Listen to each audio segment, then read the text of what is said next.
Yo, what's up, guys? It's your boy Keep It Real MMA. I wanted to make a quick update right now. I just seen it posted on Instagram, but an actual confirmed fight that's happened between two top 10 flyweights is Askarov versus Brandon Royval. Um, it's a good fight to make. Especially at like these points in their careers. I know Brandon Royval had a little losing skid, and now he's bounced back against two contenders.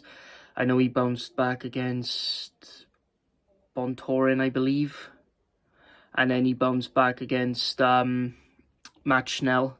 I could be completely wrong about the Bontorin. Was it Bontorin? He bounced back against somebody.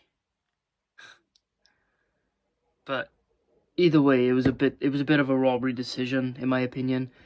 But he bounced back recently against Matt Schnell. Well, not super recently, because Matt Schnell just picked up a win against Suma Dewurji, which was a hell of a fight, by the way. Matt Schnell looked crazy tough.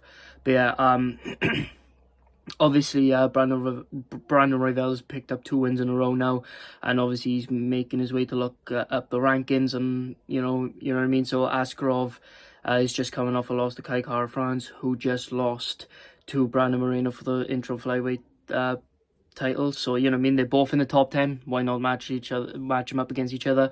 I'm gonna make an early prediction. Obviously, I'm not gonna go too in depth. I'm gonna wait until the actual card. But I'm going to go with a quick prediction of, I do believe that Askarov will get the dub. I believe that he will get the dub by decision. That's all I'm going to say for now. I believe that he is going to get it by decision.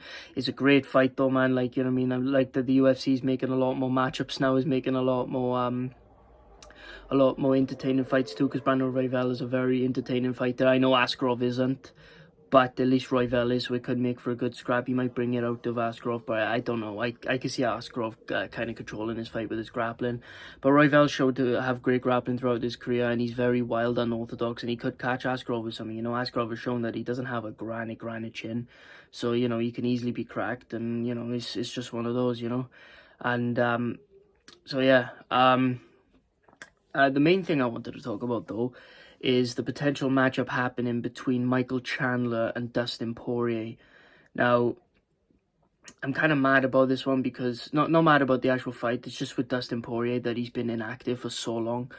And it just seems like he's very complacent in the spot that he is in right now. And I just don't understand what's going on with him. Like, the thing is, right, he kept calling for the Nate Diaz fight. He knew he weren't going to get it. He knew he weren't going to get it.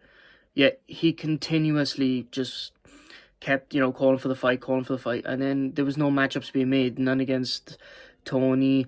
Now, you know, I know Tony isn't in the best position to fight him, but you know what I mean. You know, they him and Chandler went at it at one of the UFC cards. I can't remember which one, but they went at it. They've been on, you know, interviews and stuff talking about that.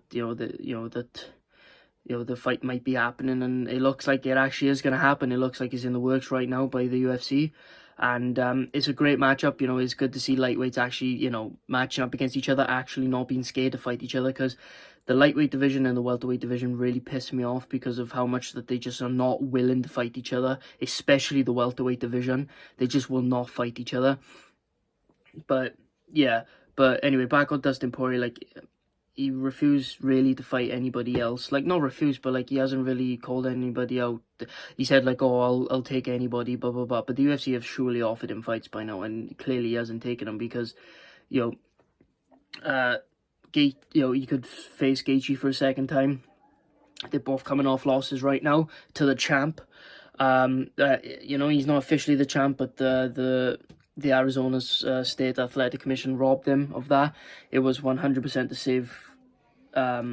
save face, because let's be honest, right? He definitely made weight. He 100% made weight. Absolute bullshit. They let Khabib get away with, you know, being basically way over, but you know, it's shaking. And like, oh yeah, he made 155. But I know it's not the same athletic commission, but you get what I mean. Other athletic commissions will allow someone like Khabib to get away with it completely. Like, oh yeah, you made weight. But someone like Oliveira, where everybody was saying that the scale was like 5 pounds over, most people were 0.5 or over. Do you know what I mean? It's not right. So yeah, you know, it's just one of those, man. What can you do about it? But yeah, the champ has a name, and his name is Charles Oliveira. Charles do Bronx Oliveira. Simple as that. Fully believe that. But yeah, they're both coming off losses to the champ. And basically, why not match them up against each other? You know, it's a great matchup, and you know, I mean, I know Poirier TKO'd Gaethje the last time, but Gaethje's improved his striking a bit, and you know, you never know. Gaethje could be on, I don't know. But now they're looking at him versus Chandler, so I'm glad that he got a fight. But I'm just so pissed off that he's been inactive for so long. Chandler's been way more active in a way, and I'm glad that he has, because you know he's getting older now. He's not getting any younger. He's what, 36, 37, something like that. So you know he needs to be active. So it's great. It's great for Chandler. As far as who I got on that matchup, considering he's been very inactive, I'm still going to go with Dustin Poirier. The problem is Chandler's chin, and I know Dustin Poirier isn't really like the biggest one-punch knockout type of guy, but the thing is with Dustin Poirier is that he's very, very vulnerable to... The problem with Chandler is that he's very vulnerable to strikes with his boxing defense. His boxing defense is the level of Cody Garbrandt's, and the level of fucking Johnny Walker. His boxing defense is absolutely terrible. His fundamentals are there offensively, but defensively his fundamentals are not there. He throws naked leg kicks. Every time he does that straight right hand to the body, he always leaves his chin wide open, man. Always wide open on the opposite side. Every time he throws that right hand to the body, he's always open, man. Either there or there. He's open both ways.